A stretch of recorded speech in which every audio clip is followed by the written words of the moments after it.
Well, it's hanging basket time at Egan Gardens, and I'm with Ellen. And Ellen, what an amazing selection that you have of hanging baskets. So beautiful. Thank you. Well, we do try to have a big selection. We do them in a number of different pot sizes and styles, and a couple of different price ranges, and the full array of colors. Definitely. I am polychromatic, so when I design, I will do things for the people who love the pinks, or the people who love the oranges, or the people who love the reds. So I think we have a basket for just about everybody. We even have baskets that can handle sun or shade.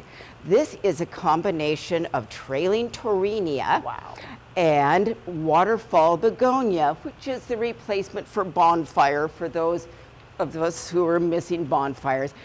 It's going up right now, but it's going to trail over.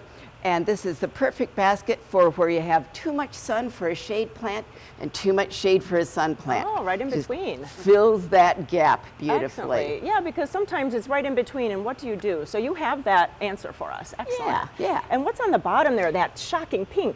Yes, the shocking pink here is the largest pot we do. Whoa. By the way, a number of our plants are in the Western pulp pots. It's a local product made in Corvallis. We've been using Western pulp for years. A lot of people don't like the lumpy brown look, but that all gets covered over by the plants in a very short time. Sure. So we don't do any of the city baskets because a lot of people don't have a place to hang something that big and heavy. So this 14-inch deep pot is our biggest. Wow. I call it the no-brainer or the hanging basket for dummies. It's just geraniums upright, geraniums trailing, and 3 calibrachoas. Like, no problem, easy care plants. Oh, definitely. And these behind us, again, wow, just the color combinations, they're really stunning. Yeah, this is for those who like the tropical look. You know, put a little extra salsa on your... and I really like these baskets, the rattan baskets. Again, you don't see them after a while, but until the plants grow over them, it's a really pretty basket. And are these a lot of deadheading? Do I need to take really care of that all the time? One of the difference between our baskets and a lot of people's baskets is that most of them have a geranium in the center that gives that nice moundiness to them. The great thing about deadheading a geranium is that when it gets old, you just take and pop it off at the base. There's no picky. Nice. Little bit of picking on the ivy geraniums, but they'll just kind of bloom and kind of just keep going. For the most part, trailing things will sort of mound over and bury their own dead. Yeah, true. Just depends on how obsessive compulsive you are about neatness. Another basket I really like the basket of, the wire and cocoa fiber baskets. And these are our most, I'd say, formal looking baskets. Symmetrical, white, light pink, dark pink. We also do them in light purple, dark purple, salmon and deep red. So they're much more monochromatic than most of ours. I like to do a full color mix in most of our mixes.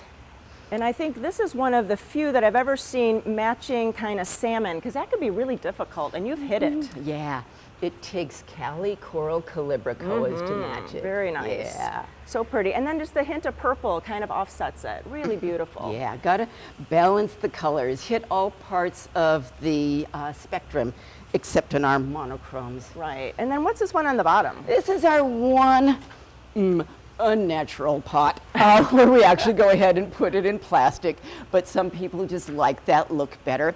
It's the only one that we do that doesn't have a geranium in it. So this we go heavier on the petunias, the verbenas, the calibrachoas. This is one for the purple people. And we do also the sunset mixes, so many different kinds. Yeah. But what if we want to kind of challenge ourselves and we want to put our own together? Can you help us? I can. We have all the plants that I use in these available for sale individually, and you can either completely plagiarize ours. Of There are no course. copyrights, and what is it? Imitation is the sincerest form of flattery. Definitely. We don't mind if you go through and pick out things to match, and if you can't figure out what they are, we'll guide you to the right plants. Definitely. And then a quick tip on fertilizer, because that's really important to keep these beautiful. It is, and especially if you buy them early in the season, which is a good idea, so you get them before the Mother's Day rush. Sure. Fertilizing, we do it every week here. Once you get them home, it's okay to do 10 days to 2 weeks. If you go 3 weeks, you really need to work on self-discipline issues. So I recommend the Proven Winners fertilizer. Excellent. It's high nitrogen, lower phosphorus, high potassium. A lot of fertilizers push the high phosphorus. Oh, it makes more flowers.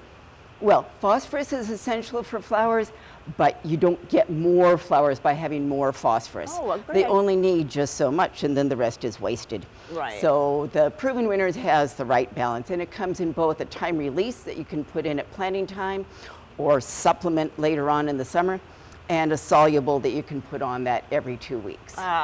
So much great information, and especially with fertilizer, because you want to keep these blooming all the way to the first frost. Ellen, thanks so much. And if you have any other questions, go to gardentime.tv or come out here and talk to Ellen and her staff. Thanks so much. You're welcome. Good to see you.